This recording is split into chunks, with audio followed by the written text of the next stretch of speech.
স্থানীয় সময় রোববার অবৈধ অর্থ প্রবাহ রোধ, আর্থিক স্বচ্ছতা এবং নিরাপদ লেনদেন নিশ্চিতের লক্ষ্যে কুয়েতে স্বর্ণ ক্রয়ে নগদ লেনদেন সম্পূর্ণ নিষিদ্ধ ঘোষণা করে দেশটির বাণিজ্য ও শিল্প মন্ত্রণালয়।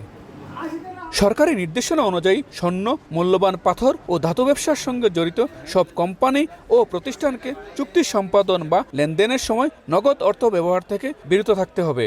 কোনো প্রতিষ্ঠান নির্দেশনা অমান্য করলে তাৎক্ষণিকভাবে সেটি বন্ধের পাশাপাশি তদন্ত সাপেক্ষে প্রয়োজনীয় ব্যবস্থা নেওয়া হবে বলেও জানানো হয়েছে। একদিকে স্বর্ণের মূল্য বৃদ্ধি, অন্যদিকে নগদ বিক্রি নিষিদ্ধ হওয়ার পর থেকে আব্বাসিয়া স্বর্ণের মার্কেট প্রায় ক্রেতাশূন্য বলে জানিয়েছেন ব্যবসায়ীরা। আইনটি সম্পর্কে সবাই অবগত হলেই আবার স্বাভাবিকভাবেই বেচাকেনা হবে বলে মত তাদের। মার্কেটটা এখন অনেক স্লো, কারণ অনেকের কাছে ক্যানেট কার্ড নাই, কোম্পানিতে চাকরি করে, বাসায় কাজ করে, এই সুবাদে অনেকের কাছে ক্যানেট নাই, বিদেশ স্বর্ণ কিনতে পারতেছে না। অনেকের কাছে দেখা যায় ব্যাংক কার্ড নাই, তাদের কাছে ক্যাশ আছে, আমরা কিন্তু ক্যাশ লইতে পারব না।